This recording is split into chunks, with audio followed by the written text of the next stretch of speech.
How you doing today, sir? I'm good. Thanks for having me. We are in the luxurious Omni in my hotel room, so I appreciate you coming by. Oh, love being here. How is Comic-Con going for you so far? Fantastic. I've been coming since 1981. My dad and I came down the train because I saw a big ad in the Comic Buyer's Guide. And I said, Dad, because he knew how much I love comics and I wanted to meet comic book creators. And we took a train and stayed like the Holiday Inn 2 nights. And I think he was like, I don't know what to make of this place. Well, my son digs it. He was the greatest. And so it, I got the fever. And watching this show transform from 1981 to what it is now is insane. It's insane. Have you come here every year? I have come every year. Never missed. Really? I've never missed. Wow. I've been coming since the 90s. Okay. So you really saw the transformation. Oh, yeah, I've been coming since I was, teenager. Yeah. Yeah, I mean, I remember, which most people don't remember, and this is going to age us both. Yeah. I remember when the convention center stopped at that wall. Yes, correct. And then, it was a huge deal when they built on and had a whole nother chapter. They added 4 more wings, 10 years ago? 10 years, 11 years? Something like that. Like 2002. But no, I mean, it was at the Civic, the one that you pass getting on the 5. That's where the great memories are. That's where I met my favorite comic book artists, favorite comic book writers. There were no Hollywood stars. Back then in the 80s, Harrison Ford, Schwarzenegger, Stallone, they didn't come to Comic-Con. I remember first year of Smallville before it aired. It was in one of the rooms that held like 300 people, and it was a big deal that were like 10 people in the hallway waiting to get in. Yep. It was like it's a different times have changed, bro. Oh my God. Completely. You read the site. You know the game Save or Kill. Sure. Let's get started with that thing. Okay, I'm ready. As you know, for the rules, one of these things you can save. One of these is erased from existence forever. Okay. What do you save? It's a personality test. So let's jump in. Star Wars or Star Trek? You've heard some of these before, I think. You've seen. Okay. With all apologies, Star Wars is getting saved. Always and forever. Saw it 9 years old. 1977, changed my life, most significant movie of all time. Sorry, Star Trek, I love you. You're gone. You're gone. Game of Thrones or Breaking Bad? Breaking Bad, sorry. Breaking Bad. See ya. Game of Thrones will live. Yeah, people are going to get confused. Say the one that you want to save. Yeah, I want to save Game of Thrones, and I'm saving Star Wars. No, totally, but you said Breaking Bad, and then I think people are going to think... Excuse me, no. Game of Thrones is getting saved. Right. By the virtue of that, Breaking Bad is dying. Sure. The Wire or Mad Men? Oh, we're saving Mad Men. We're saving Mad Men. Sorry, man. My kids will tell you my love for John Hamm is unnatural. It's ridiculous. So yeah, sorry. Don Draper forever. Yeah. Also, they nailed the finale. It was perfect. It really was great. NSYNC or the Backstreet Boys? I'm saving the Backstreet Boys because they came first. Zelda or Mario? I'm saving Mario. This is a good one. Han Solo or Indiana Jones? See ya, Indy. We're saving Han. Gotta save Han. You're all-star, so you're losing your shit for episode 7. I'm very contained. It's one of the most disciplined that I've ever been. I'm not following the spoiler track. I'm not going down those rabbit holes. I just want to see the movie. I just want to see the movie and experience it. Star Wars is like sacred. And here's what I tell people, and I know this comes off wrong, and everyone goes, oh, that's stupid. If you didn't see that movie in 1977, it means something different to you. And I know that there are people who are passionate about it, but I'm telling you, when you went in and you didn't know what was coming, and the year before, the best special effects were Logan's Run. Let's go watch Logan's Run together. Let's see what those special effects look like. Let's see what you thought those special effects were going to look like based on the cool comic book that Marvel did of Logan's Run. And then you go, that's a weird laser blast. Like, it fired from his, like a lighter, and then a delayed behind the wall. You're like, wait. And then to 1 year later to go in the theater and watch C-3PO and R2-D2 go across that hall with that rapid fire laser fire, and you're like, what am I watching? I mean, honestly, it was like your popcorn's falling out of your mouth. I think a lot of people forget this. No, bro, and my parents will tell you Star Wars was my babysitter. They just dropped me off on Saturdays and Sundays, and I would go. I probably saw it 4 times every weekend with my cousin, with my friends. In the summer of 1977, if you were a kid, you were watching Star Wars every weekend. Every weekend. Where are we up to? Beatles or Rolling Stones? Saving the Beatles. Harry Potter or Lord of the Rings? Harry Potter, thou shalt not pass. We're saving Lord of the Rings. Iron Man or Captain America? Captain America, give me a break. Captain America, he's the legend. I was gonna make I was gonna make a joke with you and be like Image Comics or Marvel, but I won't do that to you. Don't do that to me. Twilight or 50 Shades of Grey? You know, I'm never seeing 50 Shades of Grey, so 50 Shades of Grey is going, and we're saving Twilight. This one's the brutal one for anyone who's a film buff. Okay. Scorsese or Spielberg? I love you, Marty, but Steven he's the king, so we're saving Steven. Spielberg. This is going to be a funny joke for you. DC or Marvel? Marvel is getting saved, and DC can just rot. I mean, see ya. Bye. Marvel, saved forever. Right. What's funny is you're also a passionate Man of Steel fan. I am. It's weird. I can't stand DC Comics, but Man of Steel is like my jizz. I mean, sorry, dude. Don't even get... I love that movie. I love Superman. But I love, like... Look, I'm just not into DC Comics. You know, I loved him as a kid. The 80s DC Comics are some of my favorites. They always will be. I really just can't relate to DC Comics nowadays. And they clearly have a huge fan base. So, love them. But for me... I'm saving Marvel. Sure. We will all agree, though, that Watchmen is a work of genius. Brilliant. Yeah. And Dark Knight. Yeah. Frank Miller. I mean, Ronin. Again, the DC of my youth is epic. It's fantastic. It's perfect. I mean, look, here's the deal. When did Watchmen come out? Like 5 years ago? But Dark Knight is now coming out. All that stuff from the 80s is what they're mining. That's what they're mining. Our youth is what they're mining for these great films. Right, and also when we look at Batman, Superman, and that armor, I mean, it's straight out of the comic. Straight up Frank Miller. Frank Miller is the most important comic book creator since Jack Kirby. I said it, I mean it, it's true. Yeah, that armor, by the way, on the floor is so killer. Fucking insane. Back to the Future or Ghostbusters? I'm sorry, Marty. We're saving the gang. We're saving Ghostbusters. Ghostbusters. Sopranos or Walking Dead? Yeah, no, Robert, I love you. You're my buddy, but The Walking Dead are dying, and Tony Soprano is living. I was going to say, I'm like, you're friends with him. Oh, he's going to hate me. Yeah. Sopranos. South Park or Family Guy? Dude. Cartman forever. South Park is living, and Family Guy is dying. I already know what the answer to this one is. Alfred or Yoda?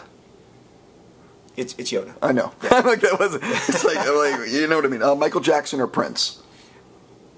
Prince, you're a genius, but MJ was the king of pop, so we're saving MJ. Sure. Batman or Superman? I already know the answer. It's Superman, of course. Andre the Giant or Roddy Piper? Andre the Giant. No debate. No, Andre. Because without Rowdy, they live. No, I understand, but Andre was like one of a kind. And come on, Princess Bride. Forever. And in the wrestling ring, Andre, dude, come on. One is a powerful visual. Rowdy was a powerful personality. I'm going with the powerful visual. Let's jump into Deadpool for a second. Yeah, sure. We've been friendly for a while. Yeah. It has been crazy from the outside to watch the popularity of Deadpool just sort of, over the last few years. Yeah. It's been crazy. Get back to where it used to be, sure. Yeah, what the fuck has this been like for you? It's been great. The thing that I tell people, the generational turnover is crazy. So people want to know the Deadpool story. And when I say the Deadpool story, when he appeared in the first issue of New Mutants that I wrote, that was my debut issue writing and drawing the book. I had won the job of writing and drawing the book, and Fabian was scripting over I was basically the showrunner. That's what people understand, the process in comic books. When you plot the comic, you are telling the story.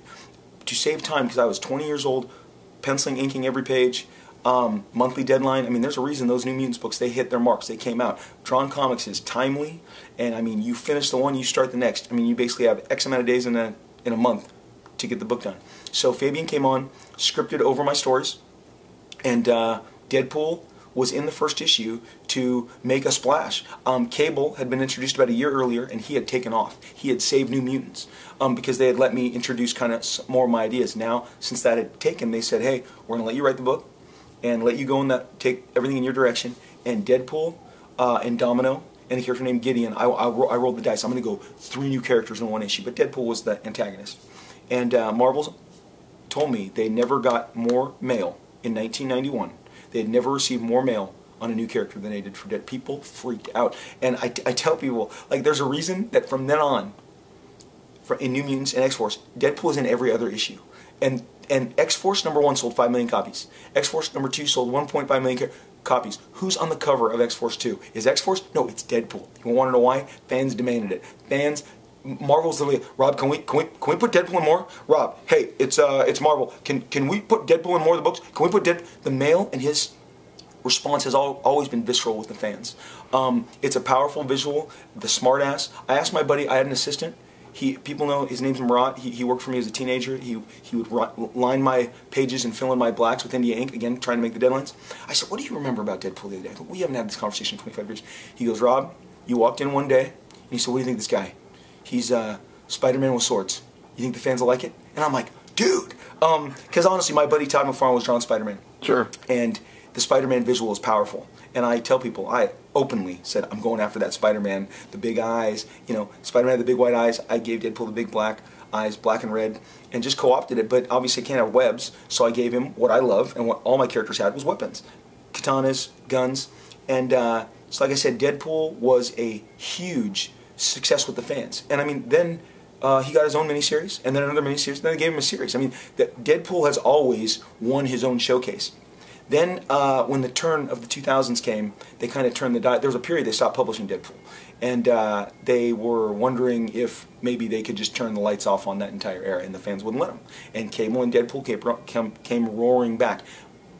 Deadpool as a visual, again, the toys don't talk back to you. The statues don't talk back to you, but there's a gun pointed at you, and there's a katana, and he looks like he's going to blow your face off, and sometimes he's smiling, sometimes he's not, but he's a powerful visual. And I have all 20 statues, and I have all 100 action figures, and I have all, I mean, he's just a powerful visual. He's a I tell people all the time, Boba Fett, people forget, Boba Fett was offered on the backs of Star Wars action figures. You had to send 6, kids, I'm giving you a history lesson, you had to send 6 proof of purchases, which meant you got the scissors and you cut. If you bought 6 stormtroopers, sand people, a Luke, a Darth, a Leia, you cut those proof of purchases and you mailed them to Kenner. And I'm telling you, I checked my mailbox every day. His name was Boba Fett, and there was just a visual. He didn't do anything. And imagine my disappointment years later when he died like a total bitch, falling into a giant vagina. I mean, you're like, this is the character I worshipped, but to this day, Boba Fett is awesome. You still walk by him on the con floor and you go, that armor, that Mandalorian. You know what's funny? There's a lot of talk, and I don't know if this is true or not, but yeah. there's a lot of talk with Boba Fett that one of the things they're going to do in these upcoming movies is make it that, and by the way, I don't know if this is true or not, that they're going to make it that like many people can wear the armor. I love it. You know, so it's like it's an identity. Right, so like maybe Boba Fett died in the Sarlacc pit. Okay. I know my shit. And sure. And maybe there's another Boba Fett who's like, going to take his place. Sure. Does that make sense? That explains how he's going to be alive. I would completely buy off on that. The bottom line is, Boba Fett, the identity, the look, in 1979 or 78 when they offered it to kids, he was introduced as a toy.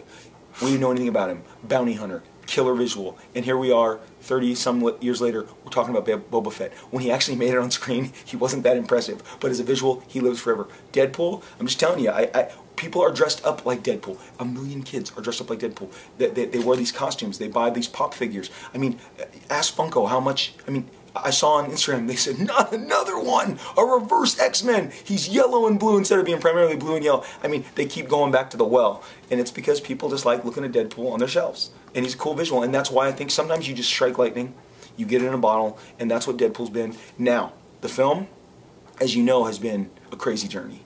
And I could not be more excited for these guys. This is like, when I talk to Tim Miller, when I talk to the writers, when I talk to Rhett, I talk to Paul, I just go, I'm so excited for you guys. I've been the Deadpool guy for 24 years. I know what being the Deadpool guy's like, okay? Now they get to be the Deadpool guy, and it's gonna be awesome for them. It's gonna be awesome. Have you seen anything, I guess for fans who want to know, like how involved have you been, or have you been consulted? Talk a little bit about your... Here's the deal. I was very fortunate in 2009, fall of 2009, Lauren Schuler Donner asked me to come to her offices, and we sat down and talked stories for about 2.5 hours. It was a long conversation. I ran out. I think it was one of my first tweets. I'm like, I just talked to Lauren Schuler Donner about Deadpool. They had announced it was happening. They had already announced that Ryan was going to produce and star in a Deadpool spin-off movie. And here's what people need to realize. Ryan Reynolds has put his weight behind this movie from day one. When he was the hottest thing in film in 2009, that's when he hit supernova status. He used that heat as these guys with their clout and said, let's make that happen. And he pointed at Deadpool, and Fox moved forward with Deadpool. And because he was like, let's do this. And they met me. I met the Donners. I think maybe they met with another Deadpool writer or two, but they started calling, stories and ideas. And then they hired the Zombieland guys, which was brilliant. Because, I love Zombieland, and Rhett and Paul are genius writers. And when I read the screenplay, I fell off. I mean, I fell off my chair. I'm like, I cannot believe I'm reading this. It's not just a great comic book movie. It's a great movie. It's a great action-driven, crazy thriller. You never. I said, no one's making anything like this. And you know what my fear was? That, because you know how scripts get around Hollywood, that people would pimp it, steal from it, and it's like, you know, 6 years later, it's still in pristine form. No one has even tried to touch it. And I think that people are going to really enjoy, you know, this version of Deadpool, because the script is pretty much still intact. The one they've added bits here and there, but the spirit and the structure is still there. And Ryan is perfect. He is Deadpool. I fully agree with that. Tim Miller contacted me in 2010, introduced himself to me. The thing about Tim Miller, people need to understand, he's a huge comic book fan. He bought comic books when we were buying comic books. He has a giant bookshelf that goes floor to ceiling in his Blur Studios, and there's no books. It's comics, and then like 2 stories up, comics. It's no books. It's just comics. And the great thing with Tim is you can talk to him about Batman. You can talk about Superman. You can talk to him about the Authority. He loves the Authority. You know, we can talk comic books. He is a guy who came from the era. He gets it. And you can see in his studio and what Blur does, they are so brilliant in their visuals and their storytelling. And so he introduced himself to me and asked me to come down to Blur. And I was there the day they shot the footage, and people forget, man, that was like 2011 they shot that. And then in November or fall of that year, he said, Rob, come on down and look at this footage. And so we came down and we looked at the footage, and I was like, oh my gosh, like I couldn't believe it. And he was kind enough to let me, like, every few weeks, hey, Tim, it's Rob, can I bring my buddy? And he'd be like, yeah, Rob, bring him on down, because he has a sweet theater in his Blur Studios. So I would be like, hey, can I bring Robert Kirkman? Yeah, bring Robert. Bring Robert. Hey, can I bring Gina Carano? Yeah, bring Gina Carano. I would just bring all my friends, and we would just watch the Deadpool trailer again and again. And it got to the point where I think the last time I saw it, it was like, I'm now in the sad viewing phase. I'd almost given up hope. Like, this is not going to happen. So now all I'm going to have is this short trailer that Tim made with, you know, Fox's money. Last fall, when they announced that they were greenlighting the movie, I mean, it was a giant, like, there was a burden, like, lifted. Deadpool's going to happen. These guys' vision is going to see, you know, the screen. And Ryan and Paul and Rhett and Tim, they have been like the quartet that they've been tightly knit group for 6 years trying to make this happen. And the new regime at Fox gave them a shot, and I think it's going to pay off for everybody. And when I mean pay off, I mean the satisfaction from fans, because you've never seen this Deadpool. I tell people it's the best Deadpool. It's going to be the definitive Deadpool. If I ask the casual fan, hey, what's a great Deadpool storyline? Deadpool doesn't have a Days of Future Past or an Apocalypse storyline. He's been kind of a series of, you know, one-offs or cool stuff that he's done. They've taken, and remember, this was written 6 years ago. They took this Deadpool character and they put him in a great killer story that is, I mean, wildly imaginative, funny. When I was on set, and I can say I was on set, Tim showed me some of the stuff they shot before I got there, and you know when you're watching something and you just you don't expect to like laugh or guffaw that. I mean, it took me so by surprise, and I was like, and then you go, oh my gosh, people have no idea what's coming. I mean, it is crass, it is rude, it is violent, it is funny, it is fast paced. There's not a movie like this. The R rating is what is setting it apart. It's nothing like these other movies. It's nothing like them. Well, it's also, I mean, let's be honest, it's going to break the fourth wall, which no one's trying to do 100%. That. You know? And these superhero movies that we've been really kind of, the diet of superheroes that we've been getting, I call them like Boy Scout movies. They're do-gooders. It's like Cap and Iron Man, they team up and they fight the bad guy. Deadpool's not a hero. This is not a, you know, he has to, he's on a mission in this movie, but he's an anti-hero against bad guys. And I mean, it's not, you know, this isn't a clubhouse. Hey, let's go do good. It's great. I don't even know how to explain it. People are going to love it. And I have so much confidence in it. That's why I can sit here and tell you. I mean, it is a relentlessly paced, kick-ass, funny movie that people have not tasted yet. This is a new flavor. People, they're just going to be like, what? We haven't tasted this yet. And they're going to go nuts. I think you're 100% right about that. You. Let's talk about the comic books you're working on right now. For what are you working on right now? What is your schedule like? Well, I took some time off.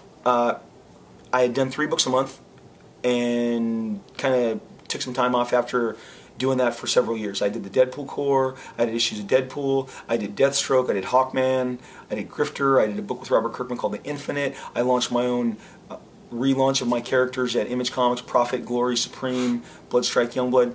And then I was talking to the publisher of Image Comics, and Eric Stevenson, who's brilliant, told me, Rob, take some time off. Just take some time off, cool your heels, and come back when you're fresh. And I knew when he said it that it was the right advice. And sometimes you just gotta kind of step away and get a different perspective on things. And so I wrote some screenplays, wrote some new comics, and turned one of the screenplays into a comic book called The Covenant, which is a biblical heist thriller about the theft of the Ark of the Covenant.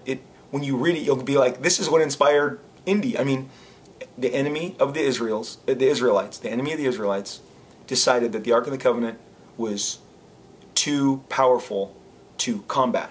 And so they came up with a plan, we'll steal it. We'll draw them out and we'll take it. And I won't tell you anymore. I've taken that story and expanded it a great deal. And it's just a blast. It deals with the last judge and first prophet of Israel. And it is a great kind of men on a mission story. That's on issue 2. That came out this week. Issue 1 came out in June. Issue 2 came out at Comic-Con. And then I have a new book. I'm relaunching a book I did called Bloodstrike, which is about soldiers that don't die. The government just keeps saying that you go into battle, you die, you get your arm blown off, you wake up, you're regenerated, you're back in. And what the psychology of that is like. At some point, the first page of the first issue, the guy goes, I've only died 4 or 5 times. My peers, they're in like 50, 60 deaths.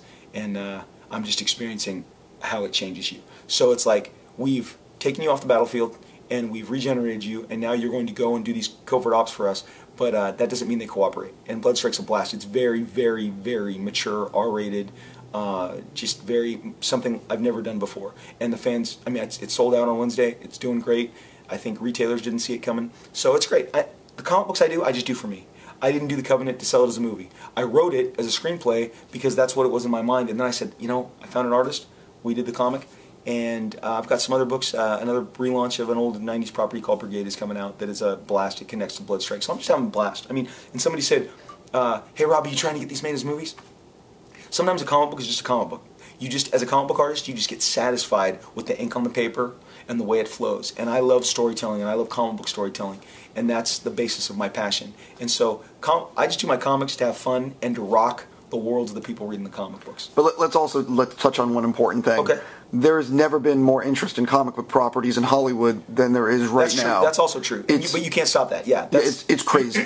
So you own an entire library. Yeah. Yeah. I mean, like, let's not bullshit this. Yeah. No. So that's right. have you been taking meetings? Is there stuff? Nope. I know this is blowing your mind because I'm at these parties and dinners and I hear this guy's trying to sell this and this. You know, maybe I should get out there.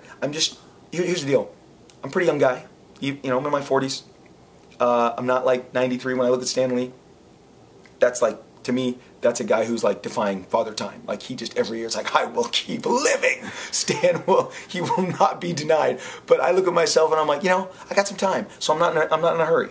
I'm just having a blast. I just love creating comics and watching stuff that I did create as a kid in my early 20s, 21, 22. Watch them take flight, and something like Deadpool, and seeing all these Deadpool figures. I mean, don't kid me. When a new piece of Deadpool merchandise or Cable, they had a kick-ass Cable action figure that came out. The best one they've ever made came out in February. And did I show up at the comic store and did I buy 10 of those? Yes. And did I take them out like a kid and play with them and put all the different gear on? Yeah, I mean, that's cool, man. I love that stuff. So I love every aspect. The comics, the toys, movies. You know, it's just a blast. Doing what we do is awesome. I have to ask you, yeah, from the career you've had, yeah, how much of the original art, the original stuff, do you still have? Okay. When you were working on it back in the day, was it ever something you could like take home, or like Marvel owned it? Oh no, we owned all of it. You always got your artwork back. The thing is, like, Todd McFarlane and Jim Lee, when we were, you know, in the 90s, when we were doing the artwork, and people would come up and like Todd and I've talked, like, when somebody in 1990, when somebody came up to you and said, I'll buy that page for $500, you were like, score! $500? No way! So you're like, yeah! I sold that for $500. Now Todd, like, one of the ones Todd sold, I think it sold for $200,000 last year, and he's like, who knew, bud? Who knew? And we didn't know. Now, except everything I ever drew from Image Comics, I have. I could probably floor to ceiling artwork, just stacked, and that's single sheets. So I've held it onto a ton of it. But a lot of the New Mutants and X-Force stuff, like X-Force 1 we sold in an auction at Sotheby's when it came out. So that's been sold once, I think twice. I think that's been flipped on the market already. But I'm sure the guy who has the cover to the first appearance of Deadpool, I am so certain that's going up for sale before the movie, and it'll be wild. I've had people tell me, that's $1 million cover. That's a $500,000 cover. I mean, so the market will tell you what it is, but that's not a bad place to be. One of my last things for you, because I know you got to go. The story of you guys with Image and all that stuff in the 90s, there's always been a lot of talk about turning that into like a TV show, a movie, because all the stories are so crazy. Sure. And also, I believe Michael Chabon wrote that book, Adventures of Cavalier and Clay, which also, that's an amazing story too, about comic book stuff. Yes. What is it going to take to get the story? I think, you know what, I think right now, if you're asking me, do I think now's the time? Now's the time. I wrote my version of the story as a screenplay 3 years ago, and I had my industry buddies read it, and then I sat on it. I talked to my manager, and we talked about a strategy, and at the time it didn't seem like there was a lot of interest. We sniffed around. Now, when I see Straight Outta Compton and the story of the NWA guys, I just go, this is maybe time to tell this comic book story, because comic books have defined pop culture. And if you want to know the story of the 6 guys that left Marvel and rocked the industry and became the #2 comic book company with 6 comics, that's a story, and it's a great story because we all got a little crazy. The 90s was a great story, and there's a lot of infighting, there's drama, and so I've had a guy approach me about TV version of that and a film version of that. So I'm confident, you might get six different versions. We'll all be competing. But the thing is, like, being honest, I have found that TV right now is the best it's ever been. I think so too. It's just unbelievable, the stories you can tell. Yes. And it seems to me that, like, the story of what you guys went through, just being honest, might be really hard to tell in a 2-hour block. I think so too. Look, I'd love to do something serialized, but like I said, now it's wishful thinking. The material's out there, and I think we could make a great run of it. So I might have to change some names though. Oh, 100%. I was also thinking about, like, a 2 or 3 night HBO thing, or like a mini series type thing that's like 4 or 6 hours. Because I think in 6 hours you can tell you can tell a great story. Yep. You know what I mean? I'm going to leave it there and say thank you so much. Dude, thanks for having me. This is great. Let me hit stop.